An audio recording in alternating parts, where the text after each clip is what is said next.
Hey, it's me, MLB. Here's chapter 47 of Cute Little Love Letters, and this one is titled Tour. You didn't ask him for fear of it interrupting your hug from him, so you just kept your arms around him, and he did the same for you. While he was still hugging you, Denki then spied another of your paintings hanging on the wall in your room.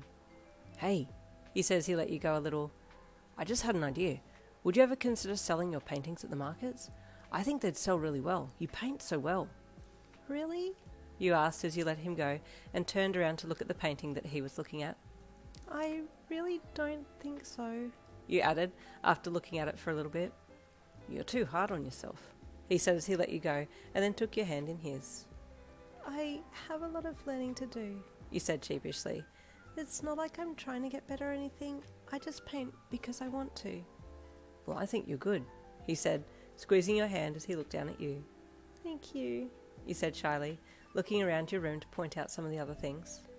After holding his hand and showing him your collection of books, your plants, little gemstones, and the view from your window, you thought it might be cool to show him other parts of the house. Can I show you the very top of this tree? You asked him, still holding his hand. Yeah, that'd be so wicked. Let's go, he said excitedly, letting you lead the way to your bedroom door. As you headed out down the winding staircase, you let his hand go so you could both hold on to the rails, if need be, and you gave your mum a grin as you passed her in the kitchen. I'm just showing Denki up the top of the tree, you said as you passed her, and she nodded with a smile. Denki, my sweet, would you like to stay for dinner? She asked just before you both disappeared up the stairwell to head to the top of the tree. Yeah, that'd be cool, he said after thinking for a second. I'll call my folks and ask them, but it should be fine. Okay, your mum said with another smile, letting you both go so you could start the climb up to the top of the tree. Denki followed behind you as you walked up, and you told him about various memories that you had as a child climbing these stairs. I used to have to take breaks when I was little, you said as you ascended them, but now I can do it in one go. Yeah, Denki wheezed from behind you. There's a lot of stairs. Did you need to stop? We can stop if you like, you asked him. No, it's okay. How many more have we got to go? He wheezed, placing one hand on his knee as you paused for a second. We're almost there, I promise, you said, looking back over your shoulder at him. He nodded and took a deep breath in. Okay, let's go, he said, straightening and trying to put a brave face on. Denki managed to hold it all together for the final few stairs and then let out a sigh of relief when he saw you both approaching the top of the stairs. You stepped out into the cool night air and looked around, noting that the sun had just set as you'd climbed the last way to the top. I love this time of the evening, you said, as you started to head to the furthest end of the branch to look out over the forest. As you walked, your swinging hand was suddenly caught by Denki as he took it in his and caught up to walk beside you to the end. You both stopped together and looked out over the vast forest beyond, and then looked up into the night sky at all the stars as they started to shine brighter and brighter. It's beautiful, right? You asked as Denki stepped back and let go of your hand and then stepped in behind you and gently put his arms around your middle, giving you an all-encompassing hug from behind as his body melded into you. You didn't say anything when he did this, but just kind of froze up a little before relaxing into him and resting your head back a little. I've always wanted to do this, he whispered, bending his head down a little closer to your ear, his fringe falling forwards a little and tickling your forehead as you turned your head to the side to look back and up at him. I've never had a cuddle like this before, but I like it, you said shyly back to him. This can be our little cuddle then, he said as he squeezed you a little in his arms. Okay, you said with a small giggle. You tilted your head back to look up at the stars, and he looked up overhead too, both of you gazing up for a little bit. Do you know anything about the stars? He then asked. No, I don't, you replied, but Mum knows more about this than anyone else I know. She would know things. Oh, I need to show you her apothecary. It's amazing, you gushed. Yeah, okay, let's see it, he said as he regretfully let you go, and you turned and headed for the stairs with him behind.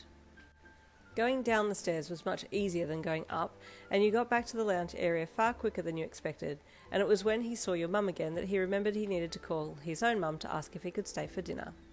Quickly he asked if he could take a second to call her and did so, and then came back with the okay to stay and followed you down to the apothecary. You might want to take your socks off though, you said to him as you approached the door to the apothecary.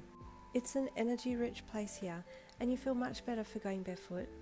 Oh, cool, he said as he quickly slipped his socks off and then laid them on the ground neatly outside the door before you took his hand and led him in.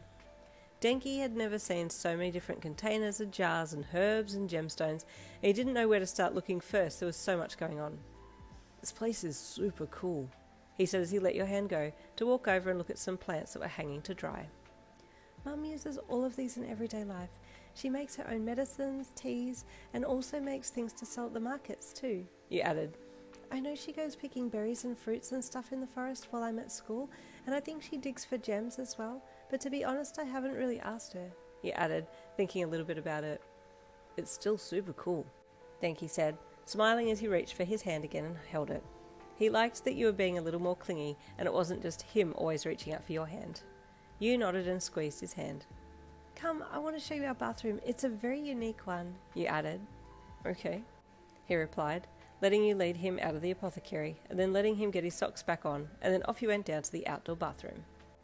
Again, Denki was amazed at it. The waterfall shower that ran into a rock pool-looking bath, and the giant tree roots that wrapped around the place so well that you wouldn't feel exposed at all. This is really super cool, he said again, as he looked around and then pulled on your hand to get you to step in front of him so he could cuddle you from behind again. I love all of this. The shower's my favourite, you said, and unfortunately that brought up some images of you in Denki's mind that caused him to blush and get a little flustered, so he had to let you go and cover his face a little so you wouldn't see the look on it, but you were ready to take him back to the main area anyway. You still wanted to show him a few more things, including the greenhouse too, your dad's pride and joy. This house is super cool, Yin. I'd never want to leave if I lived here, he said as he followed you back to the main area. Yeah, it is like that, you said, but then thought the next part. But you know what? I wouldn't want to be here if you weren't here with me. Mum, you were right. I think I kind of like being in the dorms because I'm closer to Denki. Aw, Yin. Stay tuned for next chapter, chapter 48, coming tomorrow. I'll see you then.